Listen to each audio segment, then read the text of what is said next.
¿Qué harías si la traición viniera de tu propia sangre? Esta es la historia de una madre que llegó a la cena de Navidad esperando celebrar, y en su lugar encontró la más fría de las traiciones, todo por dinero. Lo que pasó después te dejará sin aliento. Si te gusta este tipo de contenido, no olvides suscribirte a nuestro canal Historias Históricas. Publicamos videos todos los días. Y dale like al video si te gusta esta historia, y déjanos en los comentarios contándonos de dónde eres y a qué hora nos escuchas. Llegué a la cena de Navidad con el brazo derecho escayolado y colgando de un cabestrillo improvisado. Mi cuñada Clara fue la primera en verme en la puerta, y su rostro se puso blanco. Dios mío, Elena, ¿qué te pasó? Respiré hondo, agarrando mi bolso con fuerza. Pronto lo entenderán, respondí entrando despacio. Fue cuando vi a mi hijo Marcos en la sala, al lado de su esposa, Sofía. Él miró mi brazo, esbozó esa sonrisa torcida que yo conocía tan bien y soltó bien alto. Mi esposa, te dio una lección, mamá. Tuviste lo que merecías. El silencio que cayó en aquella sala fue ensordecedor. Pero antes de continuar, comprueba si ya estás suscrito al canal y escribe en los comentarios desde dónde estás viendo este vídeo. Nos encanta saber hasta dónde están llegando nuestras historias. Ahora, necesito retroceder un poco para explicar cómo llegué hasta ese punto. Mi nombre es Elena Gómez, tengo 59 años y hasta hace 6 meses creía que tenía una familia normal, no rica, pero estable. Trabajaba como enfermera desde hacía 25 años, criando a mi hijo sola, después de que mi marido Javier muriera en un accidente laboral, cuando Marcos tenía apenas 8 años. La muerte de Javier fue devastadora, pero trajo algo bueno, un seguro de vida generoso y una indemnización de la constructora que sumaron casi 400,000 euros. Guardé ese dinero con todo cuidado durante años. Pagué la universidad de Marcos. Compré un apartamento pequeño pero cómodo, y aún sobró una buena cantidad que mantenía invertida para mi jubilación. Marcos se graduó en administración y conoció a Sofía en la consultora donde trabajaba. Ella era bonita, simpática y parecía quererlo mucho. Fueron novios durante 1 año y se casaron en una ceremonia preciosa que yo pagué casi entera. En ese momento, me sentí feliz de poder proporcionar aquello a mi hijo. Al fin y al cabo, él era todo lo que yo tenía. Los problemas comenzaron sutilmente, como siempre sucede. 3 meses después de la boda, Marcos me llamó, diciendo que estaban con dificultades financieras. La empresa le había retrasado el sueldo y necesitaban dinero para el alquiler. Le presté 2.500 euros sin pestañear. 1 mes después fue la cuota del coche. Luego una emergencia médica de Sofía. Después, una oportunidad de inversión que no podía esperar. En 6 meses, les había prestado casi 25.000 euros. Cada vez que preguntaba sobre cuándo me lo devolverían, Marcos cambiaba de tema o decía que estaba organizando las cosas. Sofía siempre sonreía y me agradecía por ser una suegra tan comprensiva. Lo que realmente empezó a molestarme fue la forma en que hablaban del dinero. No era como si estuvieran pidiendo prestado, era como si yo se lo debiera. Al fin y al cabo, tienes tanto dinero guardado, dijo Sofía una vez, y nosotros estamos construyendo nuestro futuro. Es prácticamente una inversión en tu propia familia. Aquello me incomodó, pero tragué saliva y no dije nada. Todavía estaba intentando ser la madre comprensiva, la suegra, agradable, que no creaba problemas. ¡Qué idiota fui! La situación empeoró cuando empezaron a presionarme para que viviera con ellos. «Mamá, vives sola en ese apartamento», insistía Marcos. «Tenemos una habitación de sobra. Ahorrarías dinero y podríamos cuidar mejor de ti». ¿Cuidar de mí? Tenía 59 años, trabajaba en turnos dobles en el hospital y estaba en perfecta forma física. No necesitaba que nadie cuidara de mí, pero Marcos y Sofía no desistían. Hicieron toda una campaña emocional sobre lo bueno que sería tener más tiempo juntos, cómo no debería vivir sola, cómo se preocupaban por mí. Finalmente, en contra de todos mis instintos, acepté. Alquilé mi apartamento a una pareja joven y me mudé a su casa en marzo de este año. Fue la peor decisión de mi vida. En las primeras semanas, me di cuenta de que algo estaba mal.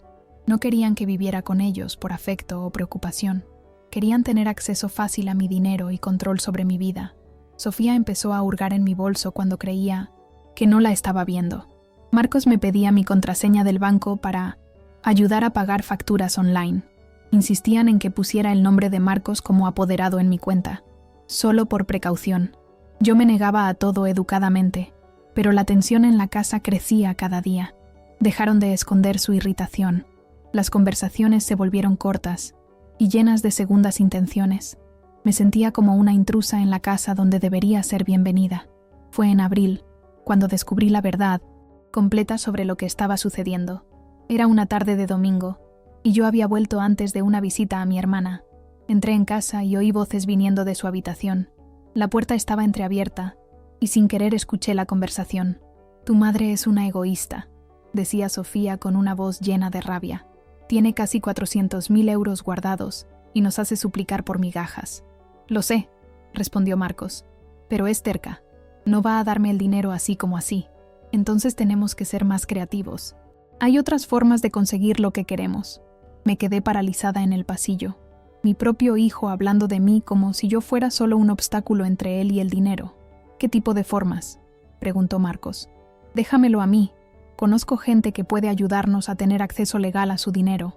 Poder notarial, tutela, esas cosas. Pero para eso, necesita parecer incapaz de administrar sus propias finanzas. ¿Y cómo hacemos eso? Existen formas de documentar comportamiento errático, olvidos, malas decisiones. Con los documentos correctos, podemos conseguir control total sobre su dinero». Sentí que se me revolvía el estómago.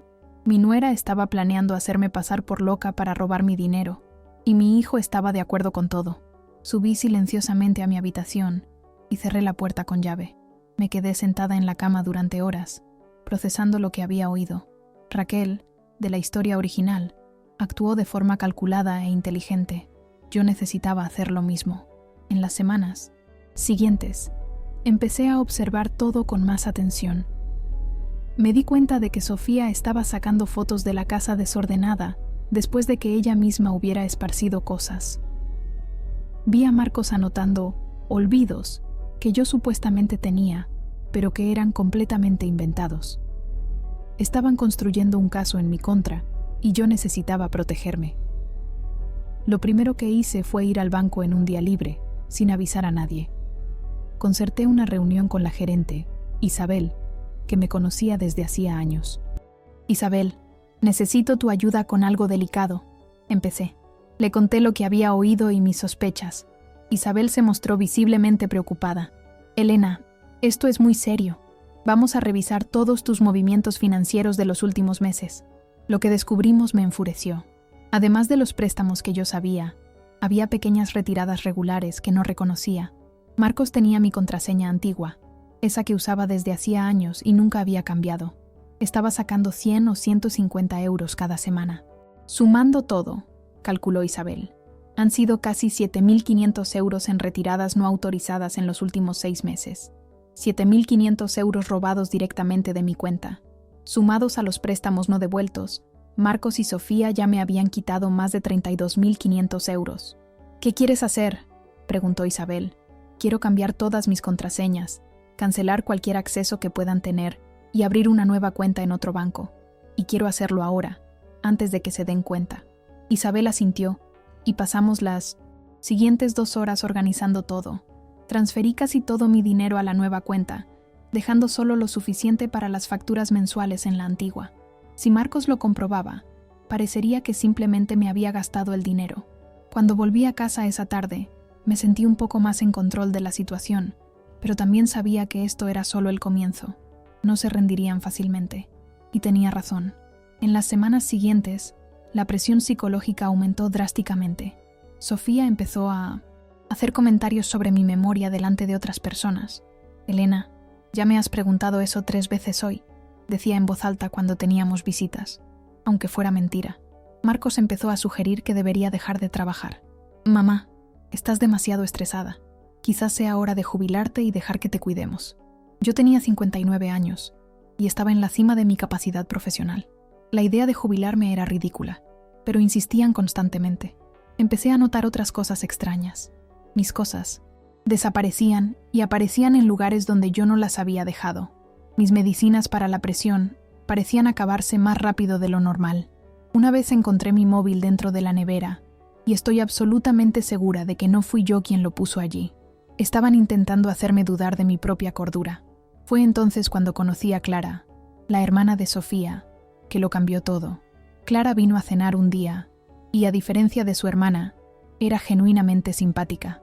Hablamos bastante y mencionó, casualmente, que Sofía había hecho algo parecido con su abuela años atrás. Mi abuela tenía Alzheimer al final de su vida, comentó Clara. Pero Sofía empezó a decir que estaba enferma mucho antes del diagnóstico real. Quería que la abuela firmara unos papeles para que ella administrara el dinero. ¿Lo consiguió?, pregunté, intentando parecer casual. No. Mi padre se dio cuenta de lo que estaba pasando y lo impidió. Fue un escándalo enorme en la familia. Sofía estuvo años sin hablarnos por eso. Aquella información fue como una bomba. Sofía tenía antecedentes de intentar manipular a parientes mayores para tener acceso a su dinero, y ahora estaba haciendo lo mismo conmigo. Decidí que necesitaba ayuda profesional. Busqué a un abogado especializado en derecho de familia llamado Dr. Rojas. Le mostré todas las pruebas que tenía, los extractos bancarios con las retiradas no autorizadas, los mensajes donde Marcos pedía dinero prestado, y le conté la conversación que había oído. Elena, dijo seriamente el Dr. Rojas, estás lidiando con un intento de fraude y apropiación indebida, pero lo más preocupante es esa estrategia de hacerte parecer incapaz. Esto puede tener consecuencias serias si consiguen suficiente documentación. ¿Qué hago? Primero, tienes que salir de esa casa inmediatamente. Mientras vivas con ellos, es muy fácil que manipulen la situación. Segundo, recomiendo hacer una evaluación psicológica completa para tener una prueba documentada de tu capacidad mental. Y, tercero, debemos considerar presentar una denuncia formal. Seguí su consejo. Esa misma semana, alquilé un apartamento pequeño y empecé a planificar mi salida. Pero fui cautelosa. No avisé a nadie de que me mudaba. Hice la evaluación psicológica con una profesional indicada por el Dr. Rojas. Después de 3 sesiones, ella confirmó por escrito que yo estaba en perfecto estado mental, sin signos de demencia, confusión o incapacidad para administrar mis finanzas. Señora Elena, me dijo, usted tiene una mente aguda y es completamente capaz de tomar sus propias decisiones. Cualquier alegación contraria sería fraudulenta. Guardé aquel documento como si fuera oro. Era mi protección contra las mentiras que Marcos y Sofía estaban difundiendo. Pero ellos se dieron cuenta de que estaba actuando diferente. Se volvieron más vigilantes, más controladores. Sofía empezó a seguirme cuando salía. Marcos revisaba mi bolso buscando extractos bancarios o documentos. La tensión en la casa se volvió insoportable. Sabía que tenía que salir pronto, pero también sabía que no me dejarían ir fácilmente, especialmente después de que descubrieran que el dinero había desaparecido de la cuenta antigua. Fue una tarde de junio cuando todo explotó. Había ido al banco a resolver algunas cosas y cuando volví, Marcos me estaba esperando en la sala con cara de furia. ¿Dónde está el dinero, mamá? ¿Qué dinero? No finjas que no sabes. Tu cuenta está prácticamente vacía. ¿Dónde están los 375.000 euros que tenías? Eso no es asunto tuyo, Marcos. Él se levantó bruscamente. ¿Cómo que no es asunto mío? Ese dinero es de nuestra familia. Es mi dinero del seguro de tu padre y de mi indemnización. No tienes ningún derecho sobre él. Fue cuando Sofía apareció en la puerta con esa cara de falsa preocupación que ya conocía tan bien. Elena, estamos preocupados por ti. Has tomado decisiones muy extrañas últimamente. ¿No crees que es hora de dejar que Marcos te ayude a administrar esas cosas?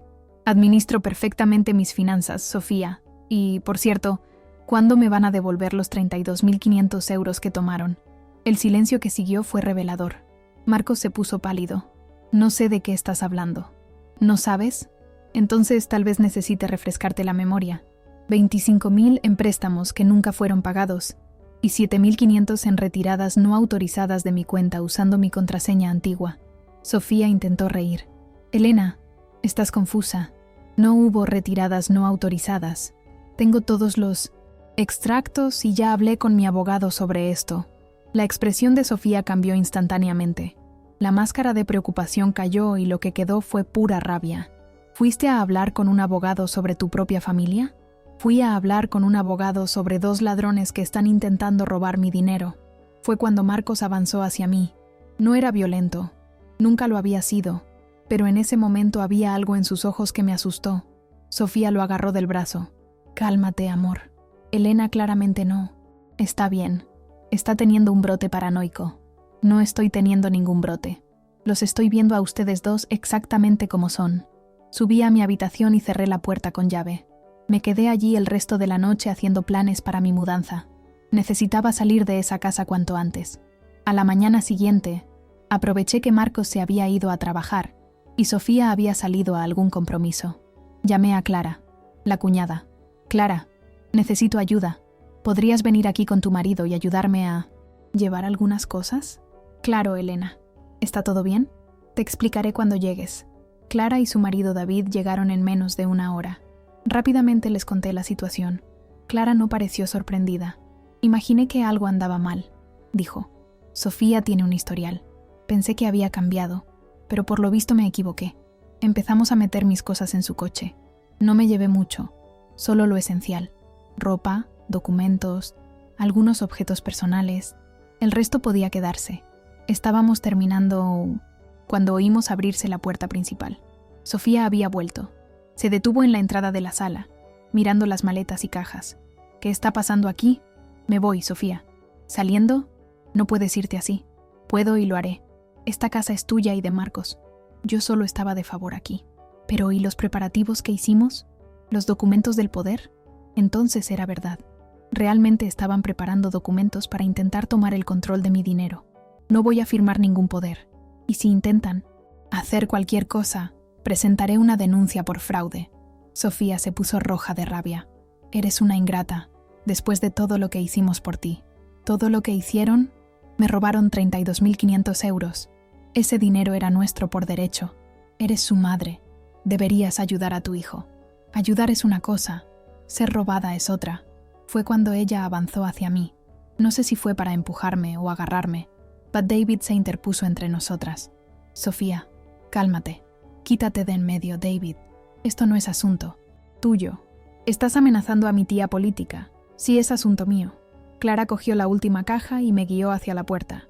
Salimos de esa casa bajo los gritos de Sofía, que amenazaba con llamar a la policía, demandar a todo el mundo y un montón de cosas más. Muchas gracias por escuchar hasta aquí. Si te gusta este tipo de contenido, no olvides suscribirte a nuestro canal Historias Históricas. Publicamos videos todos los días.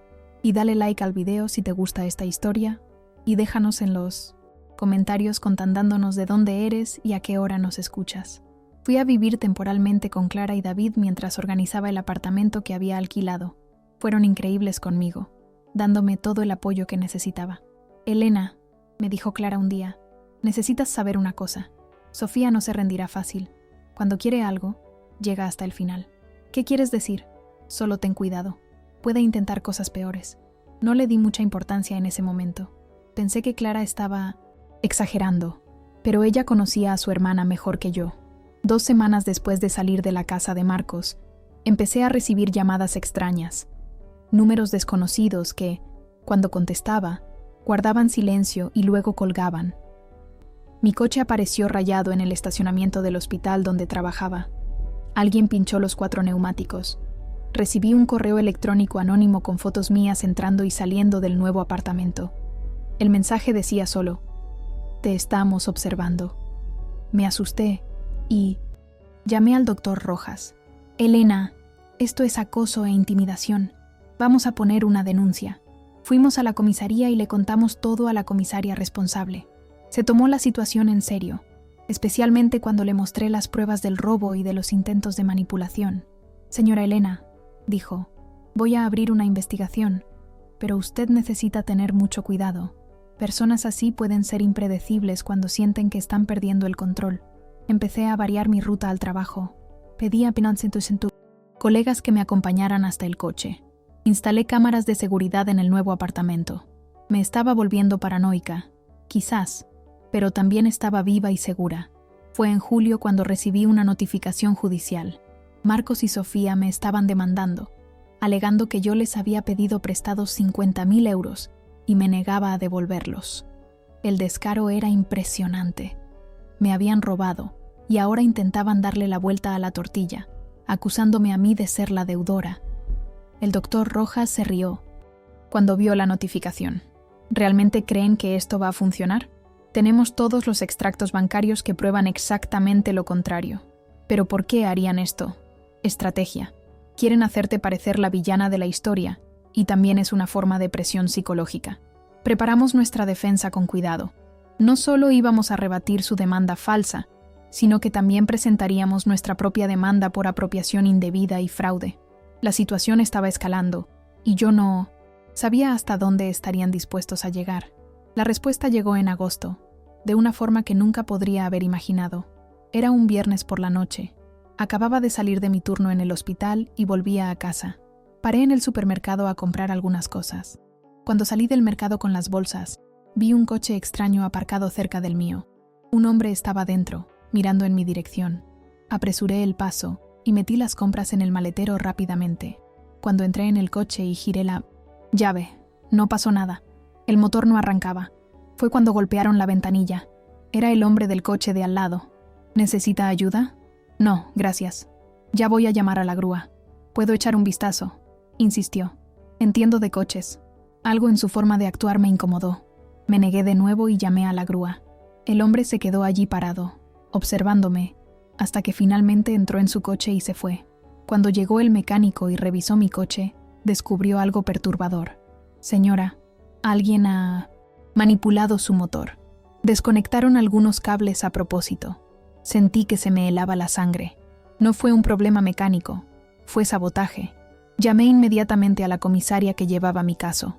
Elena, esto es muy serio.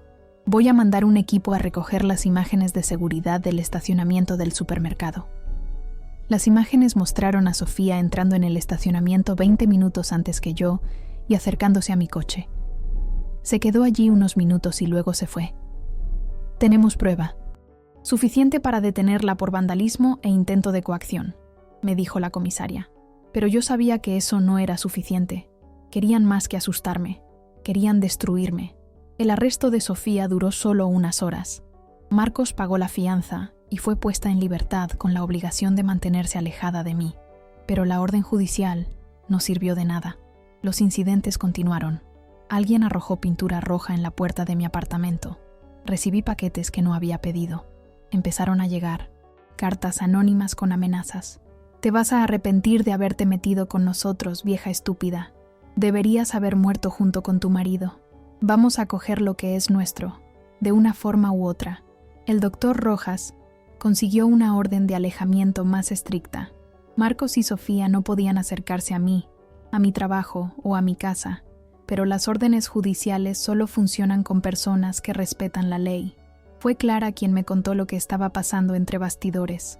Había ido a confrontar a su hermana después del arresto. Elena, Sofía está obsesionada contigo.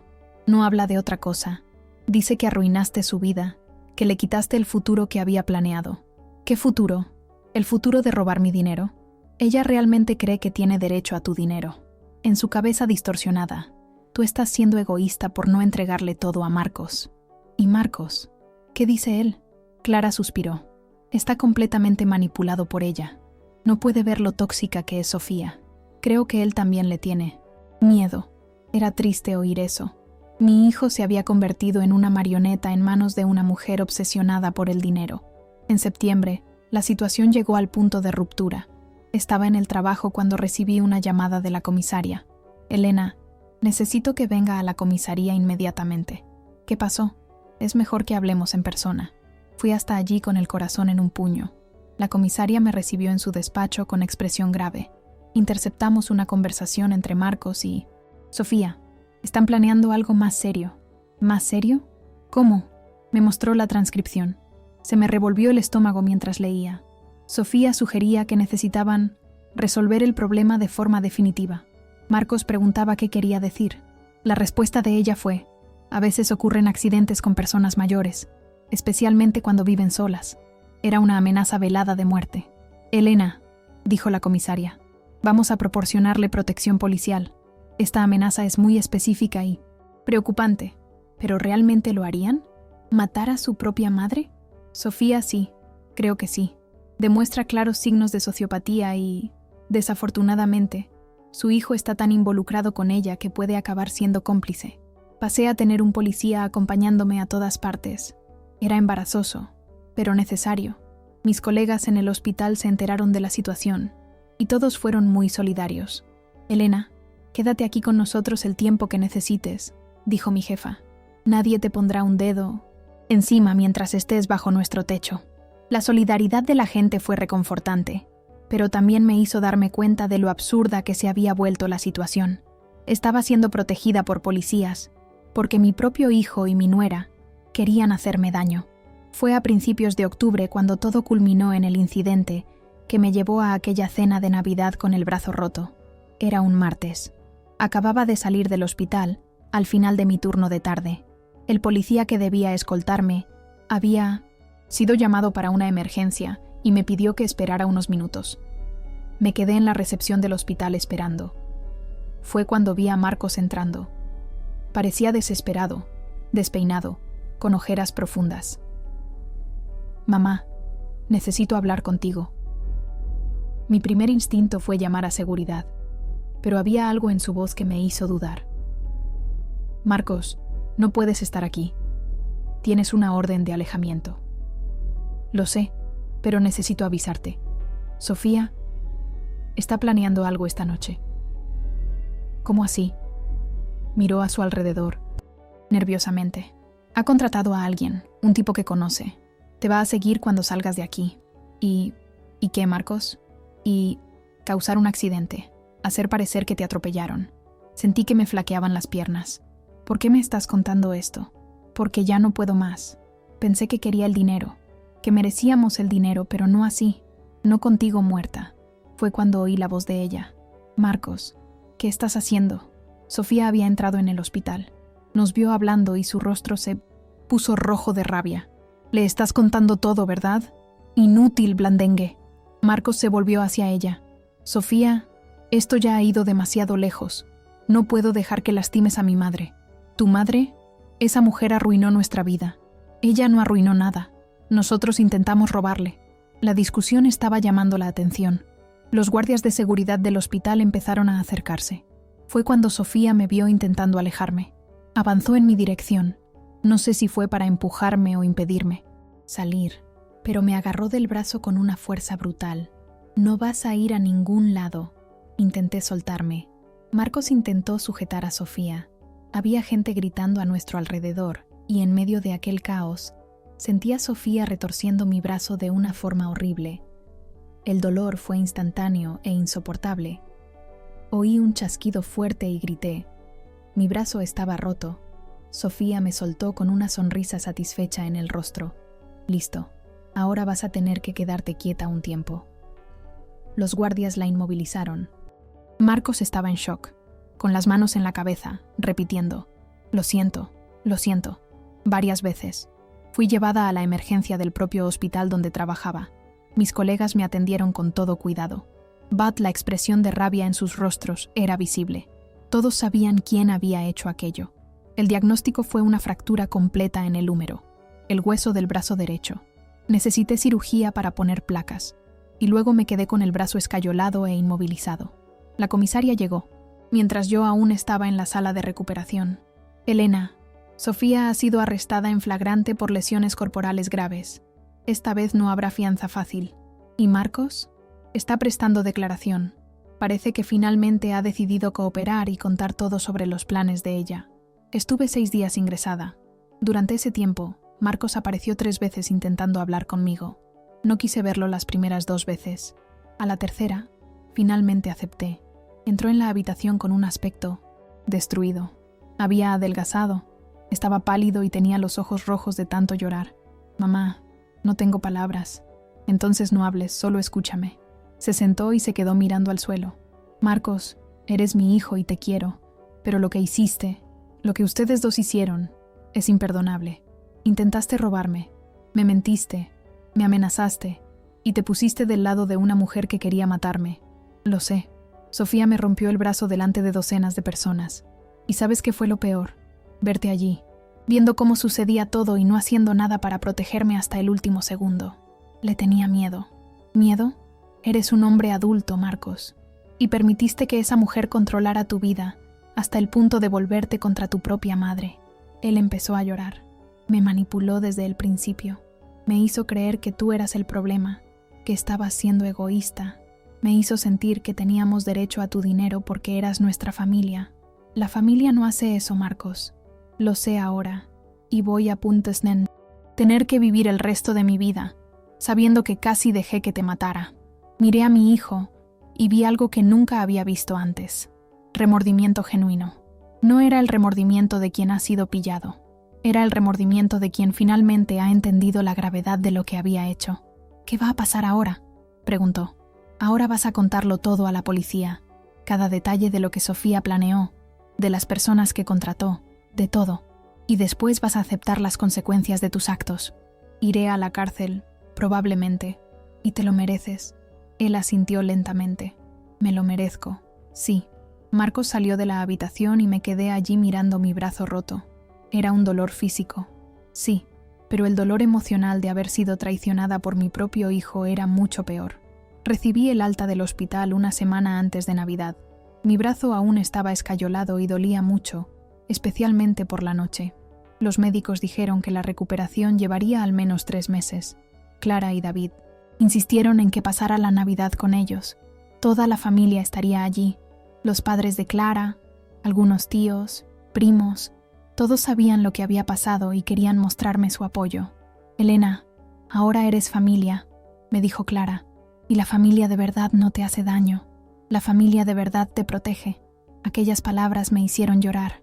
Durante años me había sacrificado por Marcos, pensando que estaba siendo una buena madre, pero él nunca me había protegido de nada. Había sido Clara, prácticamente una extraña, quien me había acogido cuando lo necesité.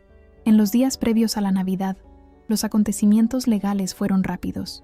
Sofía fue acusada formalmente de lesiones corporales graves, intento de extorsión, amenazas, vandalismo y asociación ilícita.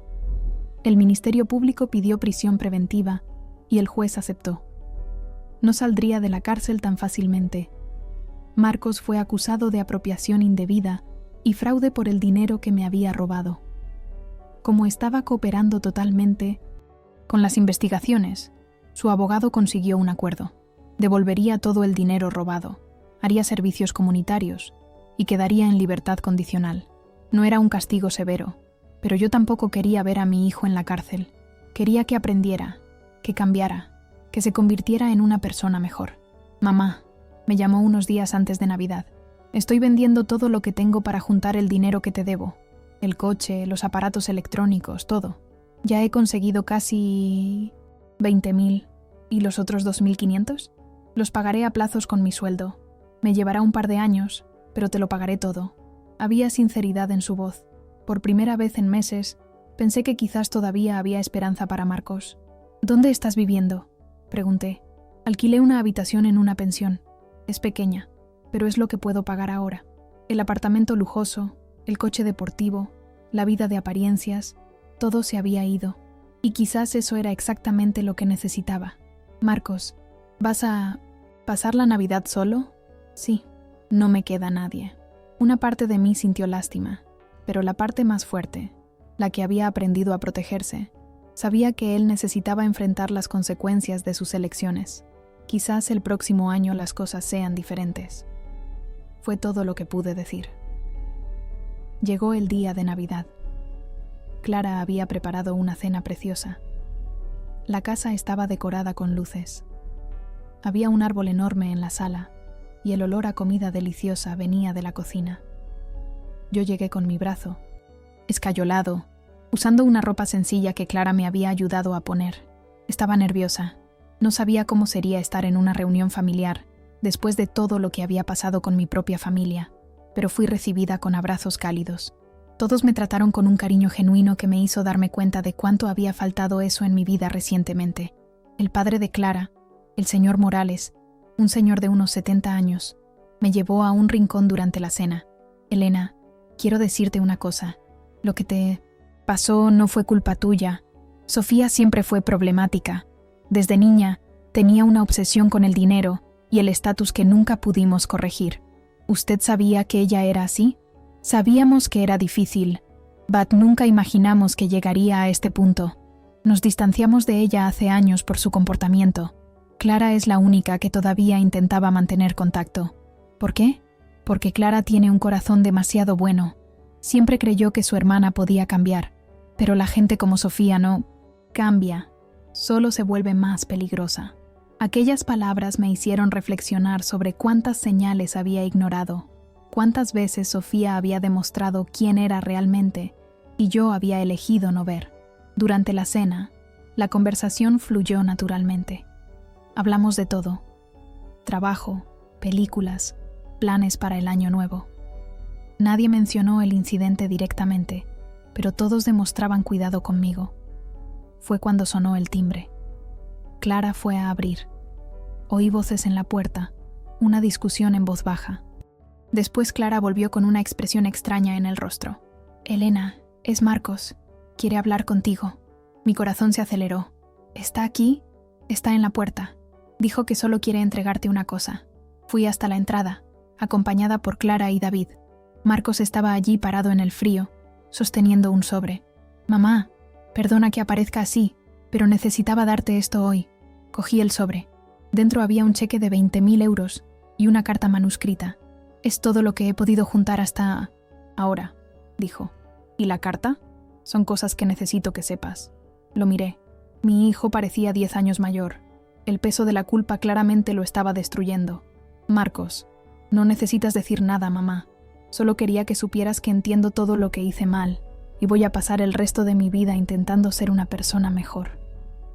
Se dio la vuelta para irse, pero algo me hizo llamarlo. «Marcos, espera». Se detuvo y se giró. «¿Quieres entrar? Es Navidad. Nadie debería pasar esta fecha solo». «Vis», lágrimas en sus ojos, «no me lo merezco». «No, no te lo mereces. Pero yo no soy como tú y Sofía. Todavía creo en las segundas oportunidades». Clara intervino suavemente. «Elena, ¿estás segura?» «Lo estoy, pero va a tener que trabajar mucho para recuperar mi confianza». Marcos entró cauteloso, como si estuviera pisando sobre huevos. La familia de Clara lo recibió con educación, pero una educación fría. Todos sabían quién era y lo que había hecho.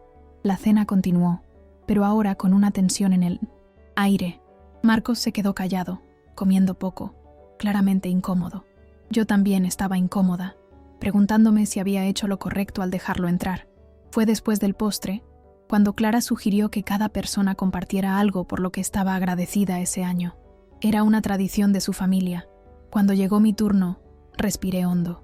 Estoy agradecida por haber descubierto quién realmente se preocupa por mí, por haber encontrado fuerzas que no sabía que tenía y por estar viva para contar esta historia.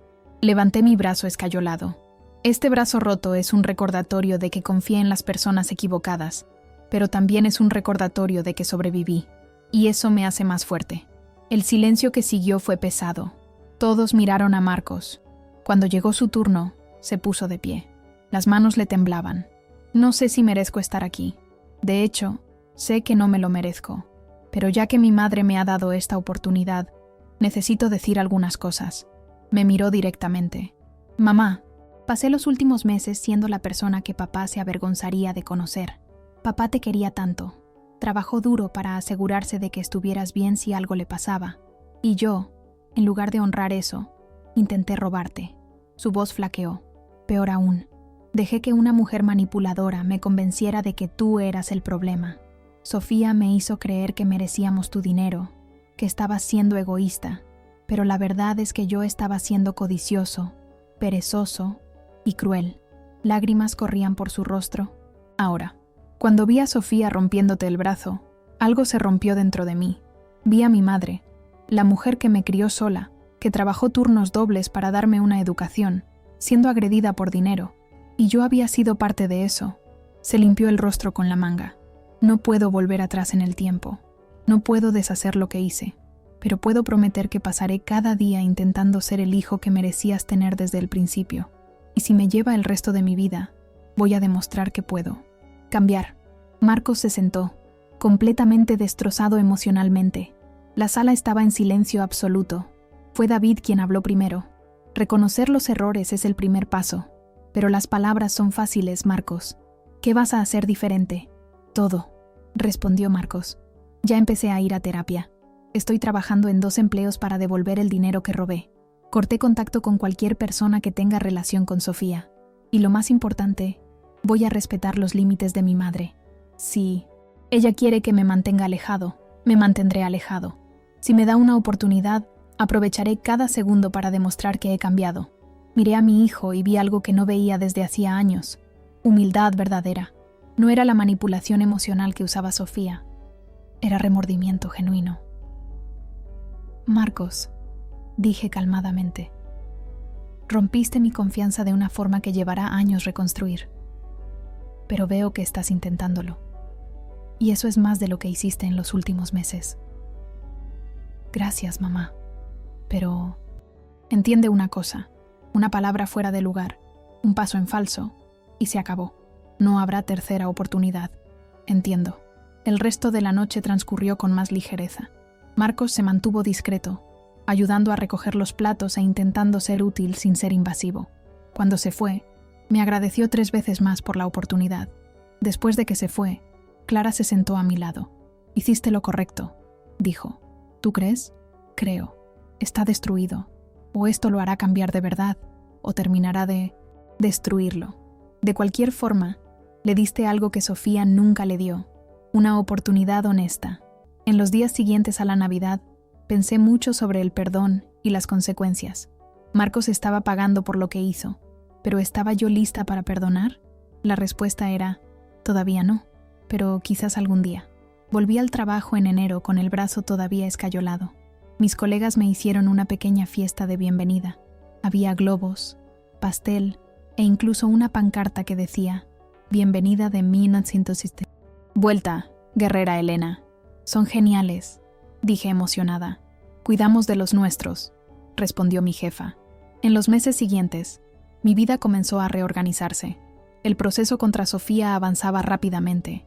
Fue condenada a 6 años de prisión por lesiones corporales graves, más otros 3 por intento de extorsión y asociación ilícita, 9 años en total. No saldría tan pronto. Durante el juicio, me miró fijamente desde el banquillo de los acusados.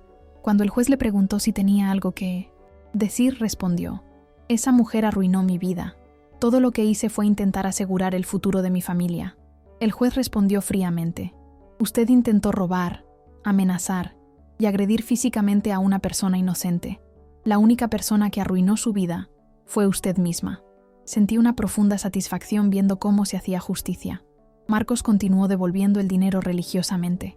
Cada mes depositaba lo que podía. También seguía en terapia y de vez en cuando me mandaba mensajes cortos. «Buenos días, mamá. Espero que estés bien. Feliz cumpleaños, mamá. Te quiero». Yo respondía brevemente, manteniendo la distancia, pero sin cortar el contacto por completo. Mi brazo sanó en abril. La fisioterapia fue dolorosa, pero necesaria. El día que me quitaron la escayola, miré mi brazo y vi las cicatrices de la cirugía. Eran marcas permanentes de lo que había sucedido, pero también eran marcas de supervivencia. Con el brazo curado, sentí que podía finalmente empezar a reconstruir mi vida. De verdad, había pasado meses en modo supervivencia, solo reaccionando a los ataques y protegiéndome. Ahora era el momento de vivir de nuevo. Lo primero que hice fue buscar una terapeuta. Después de todo lo que había pasado, sabía que necesitaba procesar el trauma adecuadamente. La doctora Herrera era una mujer de unos 60 años, con un aire tranquilo que me hacía sentir segura. En las primeras sesiones solo lloré. Lloré por la traición, por el dolor, por la pérdida de la familia que creía tener. «Elena», me dijo en una sesión, «estás de luto, no por la muerte física de alguien, sino por la muerte de la imagen que tenías de tu hijo y de la familia que imaginabas tener. Es exactamente eso. Perdí a mi hijo, pero él sigue vivo. ¿Cómo lidio con eso? Aceptando que el Marcos que conocías quizás nunca existió, o que existía, pero fue corrompido, y ahora estás conociendo una nueva versión de él. Depende de ti decidir si quieres tener a esa persona en tu vida». Aquellas sesiones me ayudaron a entender que yo no era culpable. Las madres están condicionadas a culparse por todo lo que sus hijos hacen mal. Pero Marcos era un adulto. Sus elecciones eran suyas, no mías. En mayo, decidí hacer algo que venía posponiendo: visitar la tumba de Javier. No iba allí desde antes de que toda esta confusión comenzara. Llevé flores y me quedé allí en silencio por un largo tiempo. Javier, finalmente hablé. Arruiné todo con Marcos. No sé qué hice mal. Intenté ser una buena madre, pero él se perdió de todos modos. El viento meció los árboles alrededor. Parecía casi una respuesta. Pero estoy luchando, amor. Me estoy protegiendo. Y voy a estar bien, con o sin él. Salí del cementerio sintiéndome más ligera. Javier habría estado orgulloso de cómo había enfrentado todo. Fue en junio cuando recibí una llamada inesperada. Era la asistente social de la prisión donde estaba Sofía. Señora Elena, la señora Sofía Ferreira ha pedido hablar con usted. ¿Hablar por qué? No lo dijo, pero es su derecho. Solicitarlo y su derecho negarse. Mi primer instinto fue negarme. No quería volver a ver a esa mujer en mi vida, pero la curiosidad pudo más. Voy a pensarlo. Consulté a la doctora Herrera sobre la visita. ¿Te sientes segura para hacer esto?, preguntó. Está tras las rejas. Físicamente sí, estoy segura. ¿Y emocionalmente? Lo pensé. Creo que sí. De hecho, quizás sea bueno para mí, para tener un cierre. Decidí ir. Programé la visita para una semana después. Cuando llegué a la prisión, me registraron y me llevaron a una sala de visitas con mesas separadas por mamparas de cristal. Esperé unos minutos hasta que entró Sofía. Estaba diferente. El pelo estaba recogido de cualquier manera, sin maquillaje, usando el uniforme naranja de la prisión. Pero lo que más llamó la atención fue su expresión. Ya no era esa arrogancia que conocía, era algo cercano a la derrota. Cogimos los teléfonos a cada lado del cristal. Elena, empezó. Gracias por venir. ¿Qué quieres, Sofía? Quería pedir disculpas. No pude contener una risa amarga. ¿Disculpas? ¿Quieres disculparte? Sé que no tengo derecho. Sé que no cambia nada. Pero estos meses aquí me han hecho pensar mucho. ¿Sobre qué? Sobre cómo llegué a este punto. Sobre las elecciones que hice. Sobre lo horrible en que me convertí. La miré, intentando detectar manipulación, pero todo lo que vi fue cansancio. Sofía, me rompiste el brazo, planeaste matarme, me robaste, me amenazaste. ¿Por qué? Porque estaba obsesionada con la idea de tener una vida que no podía pagar. Crecí pobre, ¿sabes? Muy pobre. Y juré que nunca volvería a ser pobre. Mucha gente es pobre, Sofía. Eso no justifica convertirse en una criminal. Lo sé. No estoy intentando justificarlo. Solo estoy explicando. Cuando conocí a Marcos y supe de tu herencia, vi una oportunidad. Y me convencí de que tenía derecho a ese dinero. No tenías derecho a nada. Lo sé ahora. Pero en ese momento mi cabeza estaba tan distorsionada que realmente creía que sí. Creía que estaba siendo egoísta por no dárselo todo a Marcos. ¿Y el plan de matarme? Ella bajó los ojos. Esa fui yo, perdiendo completamente el control. Cuando vi que no ibas a ceder, que habías movido el dinero, que nos estabas demandando, entré en pánico. Y la gente en pánico hace cosas terribles. Eso no es excusa. No lo es. Y no estoy pidiendo disculpas esperando que me perdones. Sé que lo que hice es imperdonable. Solo quería que supieras que reconozco lo equivocado que estuvo. Nos quedamos en silencio por un momento. ¿Cómo está Marcos?, preguntó ella. ¿Por qué te importa? Porque, aunque soy una persona horrible, realmente lo quería. De una manera enfermiza y egoísta, pero lo quería. Está reconstruyendo su vida, sin ti. Qué bueno, se lo merece. Sofía suspiró. Me quedan más de 7 años aquí dentro. Tiempo suficiente para pensar en todas las vidas que destruí. La tuya, la de Marcos, la de mi familia y la mía propia. ¿Y qué vas a hacer cuando salgas? Honestamente no lo sé. Quizás irme lejos y empezar de nuevo. O quizás nadie vuelva a confiar en mí y no pueda empezar de nuevo. De cualquier forma, tendré que vivir con lo que hice. Me levanté para irme. Elena, me llamó. La miré. Eres mucho más fuerte de lo que imaginaba. Te subestimé por completo. Y ese fue mi mayor error. Salí de esa prisión sintiéndome extraña. No sentía lástima por Sofía. Ella había cavado su propia tumba, pero sentía una especie de cierre. Los meses pasaron, y mi vida fue ganando una nueva normalidad. Continué trabajando en el hospital. Hice nuevas amistades. Viajé a lugares que siempre quise conocer. Estaba finalmente viviendo para mí. Marcos continuaba manteniendo una distancia respetuosa. Pagaba el dinero religiosamente y mandaba mensajes ocasionales, pero no presionaba por más contacto del que yo estaba dispuesta a dar. Fue en septiembre, casi un año después del incidente, que me llamó con una petición diferente. Mamá, sé que no tengo derecho a pedir nada, pero hay algo que me gustaría hacer, si me lo permites. ¿Qué es? Quería invitarte a cenar. No para pedir nada ni intentar redimirme, solo para pasar tiempo contigo, como hijo y madre, sin todo este bagaje. Lo pensé. La doctora Herrera me había dicho que reconstruir la confianza requería pequeños pasos. Quizás este era un pequeño paso. Está bien, pero en un lugar público, y no más de 2 horas. Claro, lo que tú quieras. Nos encontramos en un restaurante en el centro de la ciudad. Marcos llegó antes que yo, y ya estaba sentado cuando entré. Se levantó inmediatamente. Mamá, gracias por venir. Nos sentamos, y hubo ese silencio incómodo inicial. ¿Cómo está el trabajo?, preguntó finalmente. Bien, cansado, pero bien. ¿Y los tuyos? Sigo en los 2 empleos. Es duro, pero necesito terminar de pagarte. Ya has pagado más de la mitad, pero aún falta, y no descansaré hasta pagar todo. La conversación fue fluyendo poco a poco. Hablamos de cosas triviales, el tiempo, noticias, películas que habíamos visto. Era extraño hablar con mi hijo como si fuera un conocido distante. Fue a mitad de la cena cuando dijo algo que me sorprendió. Mamá, terminé con Sofía. Oficialmente. ¿Oficialmente? Creí que ya habían terminado cuando la arrestaron. En la práctica, sí, pero nunca lo había hecho oficial. Presenté el divorcio el mes pasado. Ya está homologado. ¿Cómo te sientes al respecto? Aliviado. Fue como salir de una relación tóxica que me estaba envenenando. Lentamente. Ahora veo cuánto me manipulaba, cómo me hacía dudar de mis propias percepciones. ¿Fuiste a verla? No, no quiero verla nunca más. Hice todo a través de abogados. Terminamos la cena sin ningún gran momento dramático. Fue solo una cena normal entre madre e hijo, y quizás era exactamente eso lo que necesitábamos. Cuando nos despedimos en la puerta del restaurante, Marcos dudó antes de irse. Mamá, sé que aún tengo mucho que demostrar, pero gracias por darme estas pequeñas oportunidades. Significan más de lo que imaginas. Solo no me decepciones de nuevo, Marcos. No lo haré, lo prometo. En las semanas siguientes, empezamos a tener estas cenas mensualmente.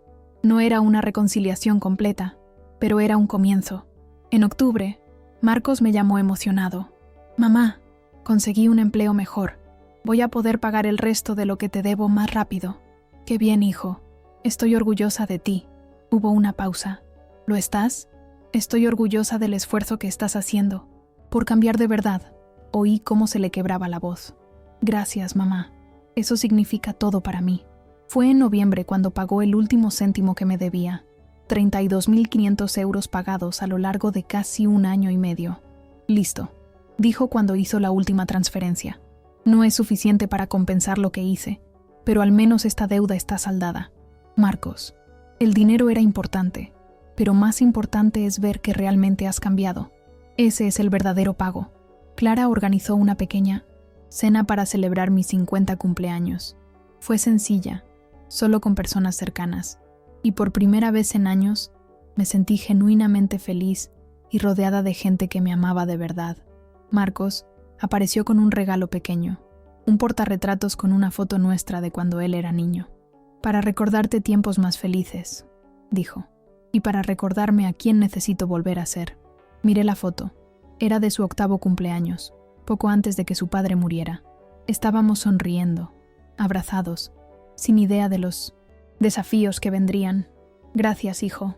Esa noche, después de que todos se fueron, me senté en el balcón de mi apartamento, mirando esa foto. Había sido 1 año y medio de infierno, pero había sobrevivido. Había enfrentado la traición de mi propio hijo, la violencia de una nuera psicópata, amenazas de muerte y un brazo roto. Y aún así, estaba allí, más fuerte que nunca. Ahora, si te gustó esta historia, haz clic en suscribirte y dime en los comentarios qué te dejó boquiabierto.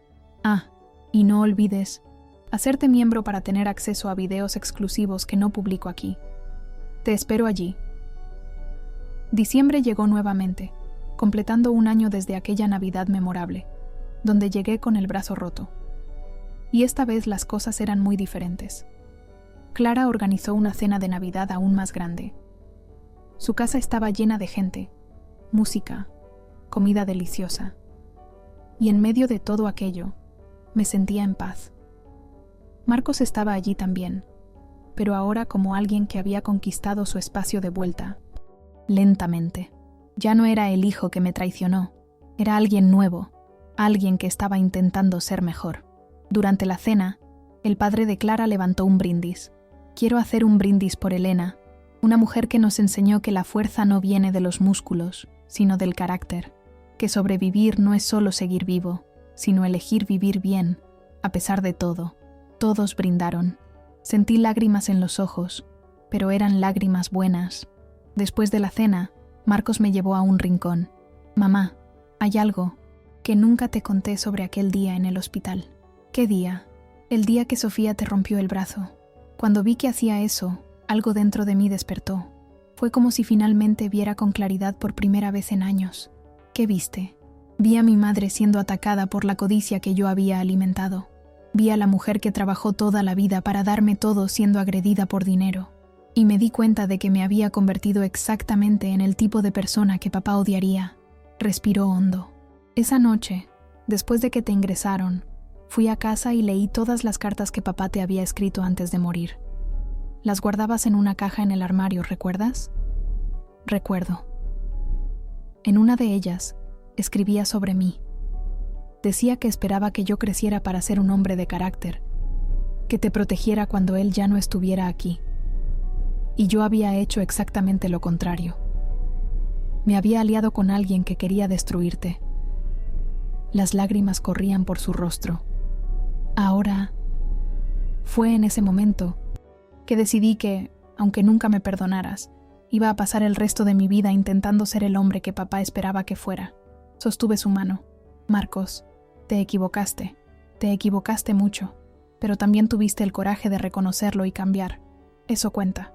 ¿Me perdonas, mamá? Pensé cuidadosamente antes de responder. El perdón no es algo que sucede de una vez. Es un proceso, pero puedo decir que estoy en el camino y que estoy orgullosa de la persona en la que te estás convirtiendo. Me abrazó, y esta vez no sentí miedo ni desconfianza. Sentí solo a un hijo abrazando a su madre. Cuando volvimos a la sala, Clara había puesto música suave y la gente conversaba en grupos pequeños. Me senté en el sofá observando todo aquello y me di cuenta de algo importante. Había perdido a la familia que creía tener, pero había ganado una familia elegida. Clara y David, que me acogieron cuando lo necesité, los colegas del hospital, que me protegieron, la doctora Herrera, que me ayudó a procesar todo, e incluso Marcos, que estaba luchando por merecer una segunda oportunidad. Familia no es solo sangre, familia es elección, lealtad, respeto. Al final de la noche, cuando todos se iban, David me dio un abrazo. Elena, eres la persona más valiente que conozco. Solo hice lo que tenía que hacer. No, hiciste mucho más. Te defendiste, luchaste por tus derechos y aún así lograste mantener la compasión. Eso es raro. Aquellas palabras se quedaron conmigo. En los meses siguientes, mi vida continuó estabilizándose. Volví a pintar, un pasatiempo que había abandonado hacía años. Empecé a tomar clases de baile, viajé a la playa y pasé una semana entera sin pensar en nada más que en descansar. Marcos y yo nos veíamos regularmente ahora. No era la relación que teníamos antes. Esa inocencia se había perdido para siempre. Pero era algo nuevo, algo construido sobre bases más honestas. Conoció a una mujer nueva, Lucía, que trabajaba en la misma oficina que él. Era diferente de Sofía en todos los sentidos. Sencilla, honesta, trabajadora. Mamá, quería que la conocieras, me dijo Marcos un día. ¿Estás seguro? ¿No es demasiado pronto? Lucía lo sabe todo. Le conté toda la historia. Ella dijo que todos merecen una segunda oportunidad si realmente están intentando cambiar. Conocí a Lucía en un almuerzo casual. Era tímida, pero genuina. No tenía ese aire calculador de Sofía. Y lo más importante, trabajaba y se mantenía por sí misma. Señora Elena, me dijo. Marcos me contó todo, sobre lo que pasó. Solo quiero que sepa que respeto completamente los límites que usted establezca. Gracias, Lucía.